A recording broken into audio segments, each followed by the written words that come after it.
तीन प्रकार के भक्त है। एक है जीवन में भगवान ही भगवान, भगवतमय, वेदांत की दृष्टि से ब्रह्ममय, भक्ति की दृष्टि से राममय देखता है। एक दूसरा है कोई भी क्रिया करता है, कोई भी कर्म करता है, कोई भी विचार करता है, वो भगवान को समर्पण करके करता है। पहला वाला क्या है? उसका जीवन ही भगवान, उसके लिए क्रिया, विचार, जीवन अलग अलग नहीं, एक ही है। सेकंड क्या है ना, उसके एक जीवन है, उसका एक कर्म है, उसका एक विचार है, वो भगवान को समर्पित करता है। उसका घर भी है, संसार भी है, मगर भगवान को समर्पित करता है। तीसरा क्या है? भक्त है, कर्मों में प्रधान है, मैं अपना जीवन कर्म करता हूँ, मैं अपना जीता हूँ, भी सिद्धांत है। अर्थात कभी कभार याद आती है, दुर्गा पूजा आती है तो कर लेता हूँ, दिवाली आती है तो कर लेता हूँ, दुख होता है तो जरूर करता हूँ, क्योंकि उसके उपाय तो वही करें। ये तीसरा है। तो श्रेष्ठ कौन है? श्रेष्ठ कौन है? हाँ, बोल ही नहीं रहे आप लोग। धीरे धीरे बोलने से तो लगता है कि थर्ड है। तो पहला वाला, तो पहला वाला भक्त है हनुमान। अभी समझ में आया? हनुमान के जो जीवन है, सब कुछ तादात्म्य में भगवान के साथ। इस सिद्धांत को लेकर एक कथा है, कहानी। कहानी दो प्रकार की है इसके लिए। एक कहानी है, हनुमान जी के लिए कोई रोक टोक नहीं था, कहीं भी वो जा सकते थे। भगवान राम के अंतःपुर में घुस सकते थे। ऐसे सेवक होते हैं जो घनिष्ठ है ना, कहीं भी कभी भी अंदर घुस सकते हैं। भगवान बुद्ध देव को अपने ही भाई जो आनंद है, उन्होंने ये कंडीशन लिया, घुस सकते, है ना। तो कोई कोई जो सेवक है घुस जाते हैं, जैसे कोई खिलाता है, कोई स्वामी जी हो, कोई है, कोई गुरु है, कोई बड़े आदमी है ना? कोई कोई जो सेलिब्रिटीज है, तो बाहर बाकी सब खड़े रहते हैं और जो सेवक है अंदर घुस जाता है। हनुमान के लिए वैसे ही। तो एक दिन देखा कि माता सीता ड्रेसिंग टेबल पर है। तो ड्रेसिंग टेबल में जो कुछ करना कर रहे थे, तो उन्होंने देखा, ये देख रहे थे क्या कर रहे हैं। ऐसे भाव भक्त हैं। ज्यादातर दूसरी स्त्री को अलग भाव से कोई देखता है, सेवक भी हो, मगर हनुमान जी के अंदर अलग माँ है, पुत्र भाव। हाथ जोड़ के देख रहा था, तो शीशा के ऊपर, बहुत बड़ा शीशा है, महल है, अयोध्या है, तो माँ ने सिंदूर निकाला और सिंदूर डाला। वो उत्सुक हो, जान लिया माँ सीता ने, हनुमान जी। वो लास्ट हो गया, बाकी तो सब हो गया था लास्ट। हनुमान जी माँ कुछ देख रहे थे, हम देख रहे थे, वो लास्ट में ये क्या लगाया ना, ये भगवान राम के लिए, उनके लिए जीवन दान है, उनके लिए वो जो सुलक्षण भाव,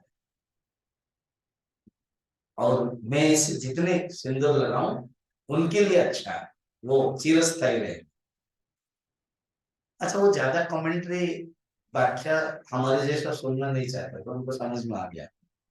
वो आए और रत्न भंडार में जितना सिंदूर था, उनके लिए तो रोक टोक नहीं, किसी को मुक्का मारेगा तो वो सेवक जो गार्ड है वो भी गिर जाएगा। तो हनुमान ने बोला कि कितना सिंदूर है ना, बहुत है, सब लेकर लेके आकर के माता सीता के जो कमरे के महल के सामने ही कर रहे हैं। तो माँ ही तो भगवान राम के लिए सोच रहे, तो बेटा उनके ही घर के सामने करें। सब करते रहे करते रहे। माता सीता बाहर आए तो देखा ये क्या, हनुमान जी पूरा लाल लाल लाल लाल है। माँ, आपने ही तो बताया ना क्या, ना जितना सिंदूर लगाएंगे वो भगवान राम के लिए अच्छा है। तो मैंने सोचा कि ये सिंदूर फिर थोड़ा सा क्यों लगाए, पूरा ही लगा ले अपने शरीर, जितना सिंदूर वो डाल। देखो ऐसे लग रहा है कि जैसे हनुमान जी भोला है, हनुमान जी बच्चा है, हनुमान जी थोड़े से भोलेपन में बोल रहे हैं। तो ये कहानी हमको ये दिखाता है, भगवान के साथ आप जब तादात्म्य करते हो तो आपके हर जीवन, हर क्रिया वो सेकंड कैटेगरी में नहीं रहता, वो फर्स्ट कैटेगरी। ठीक है, इतना सुंदर। अब चलिए नेक्स्ट का, आपको पिछले महीने में कथा बताई थी, हनुमान जी संजीवनी वृत्ति लेने के लिए गए थे। आप बोलोगे हम तो आए नहीं थे, कुछ लोग आए थे। हाँ, आए थे मगर हमारा याद नहीं है अभी, क्या बता रहे हो आप। वो अभी पीछे एक महीना के पहले क्या खाया था याद नहीं है, अभी क्या हो प्रवचन क्या क्या है। ठीक है, एक एग्जैक्ट एक महीने का पहले क्या खाना खाया था पता ही नहीं, मेरे लिए सुविधा है, मगर सब्जी दाल मैंने सलाद बस, फिर वो घूमता रहता है। तो याद है ना, वो संजीवनी चार बहनें थे, उन्होंने कहा कि तुमने अपमान किया था, लक्ष्मण ने अपमान किया था किसको, सबरी के जो बेर हो, वो बेर जो पेड़ है वो हमारी जात के हैं, तो क्या करना चाहिए, अभी भी वो पत्ते हैं वहां, उस पत्ते ला करके तुम अभी डालो, तब हम अपने शक्ति आ जाएगी। ठीक है, अब वो आ रहे हैं, सब कुछ हो गया। उस जब इस प्रकार के आ रहे थे, हनुमान जी ने देखा आकाश में, फिर बीच में भरत जी के बारे में शायद बताया होगा, भरत जी ने एक बाण चलाई थी, गिर गए थे, थोड़ा सा हनुमान जी के अंदर एक वृत्ति आ गई छोटी सी, हम ही हैं सब कुछ करते हैं, बस छोटी सी वृत्ति आ गई। बड़ा मुश्किल है, छोटी सी अगर वृत्ति हो कि हम सब कुछ करते हैं तो मुश्किल हो जाता है, भगवान दे देते हैं। हनुमान जी के अंदर ये देखो, कुछ भी तकलीफ हो हम ही कर रहे हैं, भगवान राम और लक्ष्मण से मिलन सुग्रीव से हम ही ने किया, बाली का वध की व्यवस्था हमने ही करवाया, सो अपने माता सीता का खोज हमने ही करा, थोड़ी सी वृत्ति आ गई, जैसे वो वृत्ति को हटाना था भगवान, भरत जी के माध्यम से हटा। भरत जी तो बोल रहे हैं कि मैंने कितनी गलती की, अब हे बानर, तुम मेरे बाण में बैठो और पहुंच जाओगे।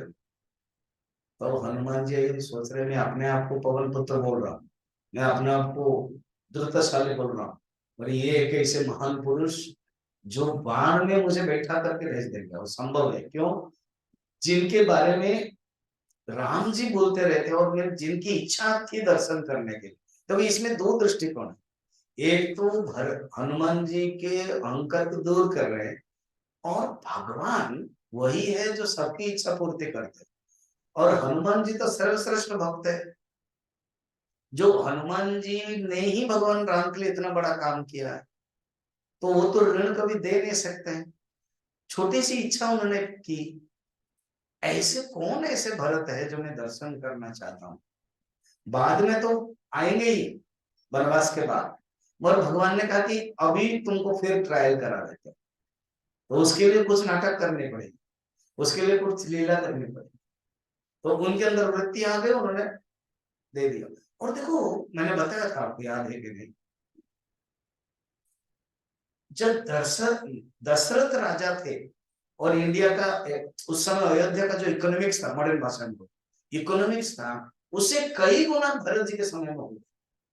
कारण क्या, कारण बहुत, भारत के तीन रानियां हैं, कहीं कहीं बताया जाता है कि ज्यादा है, तो लोगों के अंदर रहता है कि अरे आक्रमण कर सकते हैं, तो कुछ ना छुटपुट आक्रमण होता रहता था, चोर डकैत लुटेरा होता रहता था।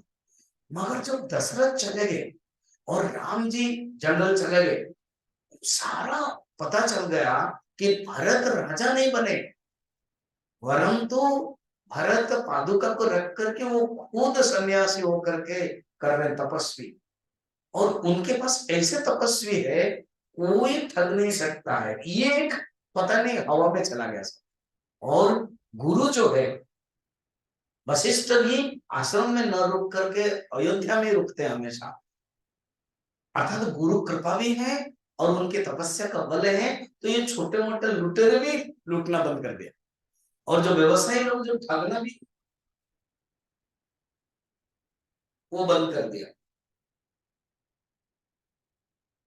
तो इस प्रकार के इसीलिए, और भूख बिल्कुल है ही नहीं, पता है वर्णन है, तो जो दलिया होता है, दलिया समझ रहे हो, गेहूं,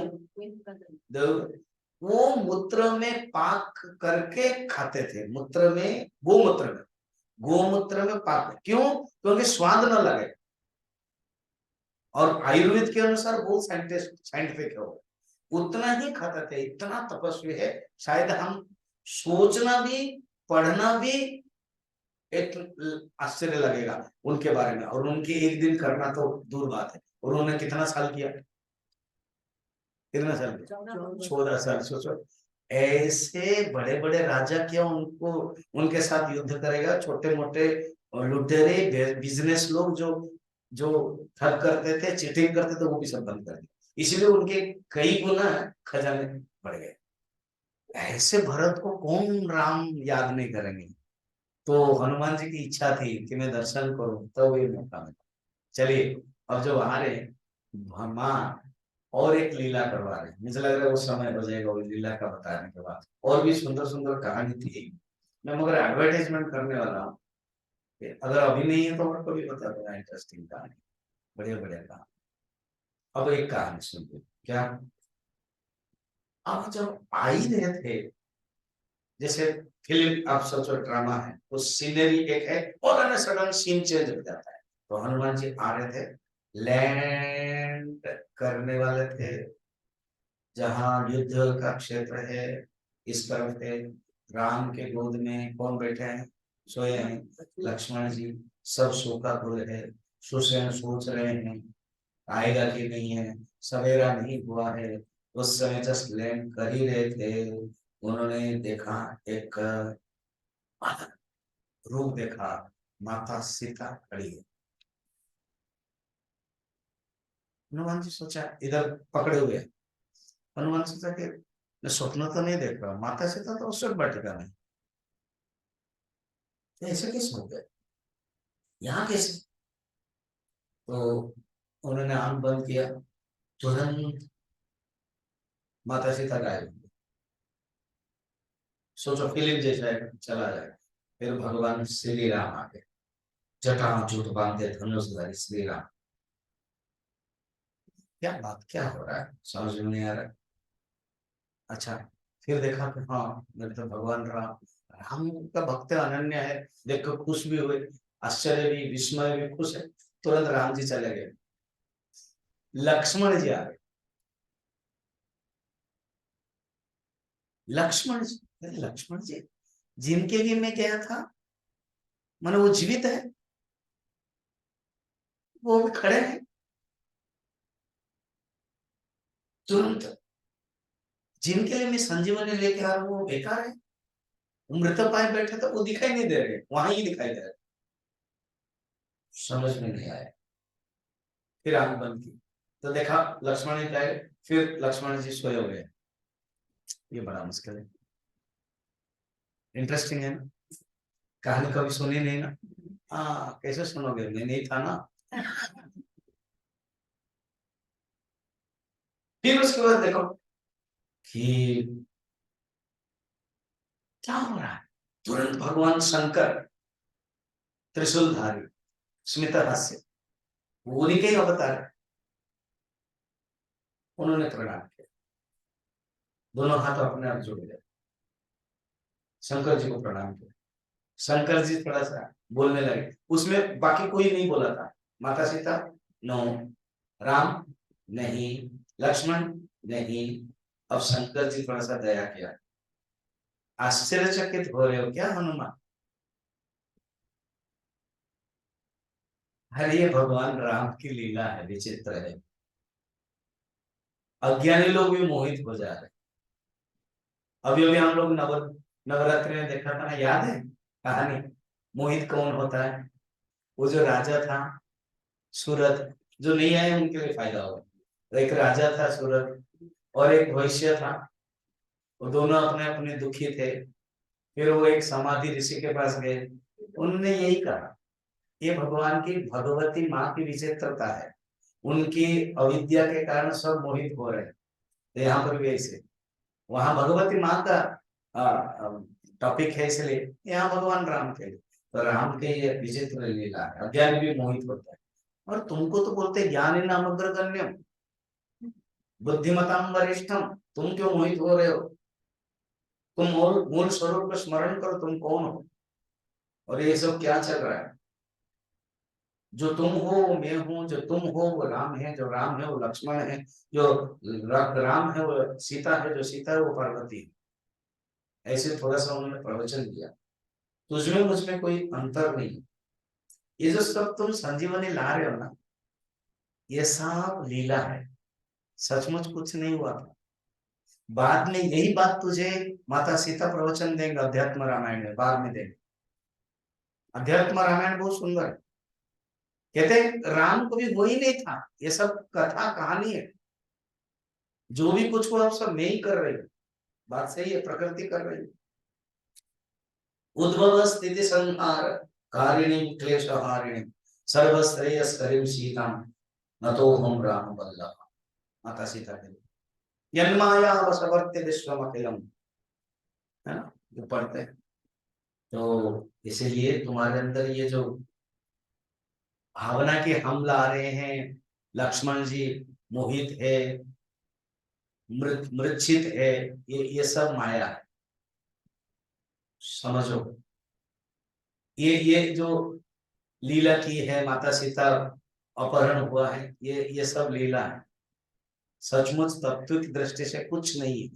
सोचो कहानी के अंदर इतना सुंदर सुंदर थोड़ा थोड़ा वेदांत है, जैसे वो ऊपर कोटेड के अंदर से रहता है ना, क्या? हाँ हाँ, ठीक है, ऐसे ही है तब तो। अर्थात ये ही विशेषता है।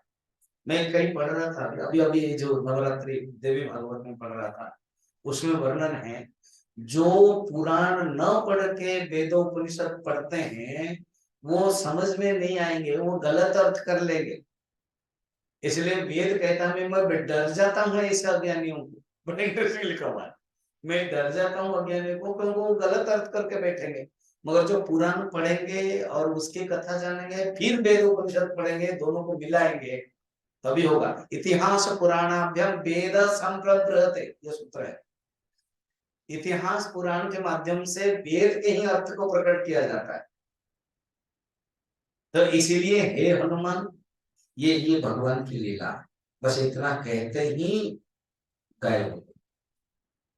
अब थोड़ा शांत हो गए तो माँ आगे, ओम जगदम्बा अर्धनारीश्वर आद्य शक्ति भगवती पार्वती। अच्छा स्वामी जी, अभी इसीलिए ये कहानी जोड़ रहे हो क्या? अभी नवरात्रि खत्म हो गई है, तो जो आपका प्रवचन बचा था अब यहाँ डाल रहे हो ना? हाँ, ये हनुमान जी को कैसे भगवती कृपा की है ना, ये कथा है। वो प्रकट हो गए और कहा, हनुमान तुम परम भक्त हो, तुम अधिकारी हो। अभी अभी भगवान शंकर तुमको जो बताया वो सही है। मैं ऐसे भी तुमको माता सीता ने नवनिधि के दाता दिया है ना? हनुमान चालीसा पढ़ते हो, नवनिधि के दाता दिया है। और मैं तुम्हें तो भगवान ने, माता ने सिंदूर निकाली, आहा सोचो, सिंदूर की बात चल रही थी ना, सिंदूर निकाली और सिंदूर मस्तक पर लगाया और कहा कि ये विजय श्री सिंदूर कभी भी तुम्हें परास्त नहीं होगा। भगवती अपने मांग में लगे सिंदूर को निकाला, सोचो तो।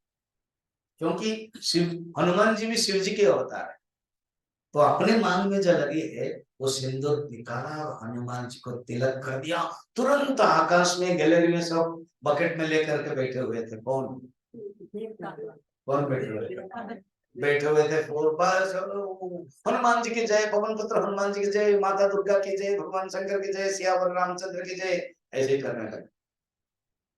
फिर वो जो इंद्र है ना, उसको मजा आता है बजाने के लिए, वो यहाँ इंद्र बजाता है, नहीं तुम बजाओ मत, बता रहा हूँ तुम्हारा इंद्र किस पोजीशन में, वो इंद्र बजाने, इंद्रो बादिन मृदंग, लिखा हुआ है यहाँ पर, इंद्रो बादिन मृदंग, प्रहलाद तालधारी, प्रहलाद ताल, ध्रुव, अर्जुन राग करता अवत, अर्जुन राग वधु सक्सेना, फिर जय जय सुकरामा माधवानंद, अगर जयकार बोलते, बोल श्यावर रामचंद्र की, और भक्ता आप लोग, कितना सुंदर वर्णन। तुम माँ ने लगा दिया, पुष्प वृष्टि होने लगी, और कहा कि सुनो, ये जो सिंदूर है ना, आज से तुमको सिंदूर लोग लगाएंगे, और सिंदूर से तुम पूजित हो जाओगे, ऐसे हमारे प्यारे। अर्थ क्या है, जो भगवान के प्रति अनन्य होते हैं, उसके लिए माँ भगवान सब कृपा कर लेते हैं, जैसे होते हैं, ठीक है ना वत्सल, तुम और सोचो मत। अब तुम माँ, एक प्रश्न है, क्या टाइम हो रहा है 8:30, और एक प्रश्न है, 1 मिनट में पूछ लूं और आप उत्तर दे दोगे ना? हाँ, समय तो चला जा रहा है ना, मैं इतना समय गया, फिर बीच में बरगद पेड़ बेर फल आया, वो है, वो सब समय ऐसे कैसे स्टक हो गया? कहते हैं समय किसी को इंतजार नहीं कर रहा, कैसे बंद हो गया? ये समय भी सब नीचे के स्तर पर है, परमात्मा तो काल का भी काल है, और काल है सत श्री, बोलो ना आप लोग, तो बोलते हैं और कौन बोलेगा, सत श्री अकाल, और काल से परे अकाल है वो। ये जो काल तुम बोल रहे हो, तो उनके काम में वो चाहेंगे तो तुमको काल पता ही नहीं चलेगा, इसलिए चिंता मत करो, डाउट मत करो, ये सब भगवान की लीला है। अब जाओ, अब मान क्या हो गई, अदृश्य हो गई। फिर जब वो नॉर्मल आ गए, सब दुखी में है, तो उन्होंने कहा हे भगवान, मुझे एक आपने मौका दिया समझाने के लिए, मैं समझ गया, और इसी मौका में मैं शिव जी की कृपा पाया, माँ पार्वती की कृपा पाया, सिंदूर लगाया हुआ है, ऐसे मिला। फिर अगले क्लास में आज तक इतना ही एपिसोड जैसा है कि अगले के क्लास के लिए एक हम शनि महाराज के, अर्जुन के, सुदर्शन के, सत्यभामा के अहंकार कैसे दूर करेंगे, वो हम आपको बताएंगे। और एक है कलयुग में एक राजा थे कांडकुब्ज है, उन्होंने कैसे किया है राम के अपमान, तो हनुमान जी सामने कर पाए, वो बताएंगे। और आप लोग पूरी जगन्नाथ जाओगे, उसमें जगन्नाथ जहां था ना, वहां समुद्र, जब आप लोग, हम लोग जो रहेंगे होटल के पास, समुद्र के पास ही, और वहां आवाज आती है, और जगन्नाथ मंदिर में आवाज नहीं आती, क्यों नहीं आती है? वो हनुमान जी की कृपा है, उसका कहानी इधर इधर या उठे बताएंगे। ओम पूर्णमदः पूर्णमिदं पूर्णात् पूर्णमुदच्यते पूर्णस्य पूर्णमादाय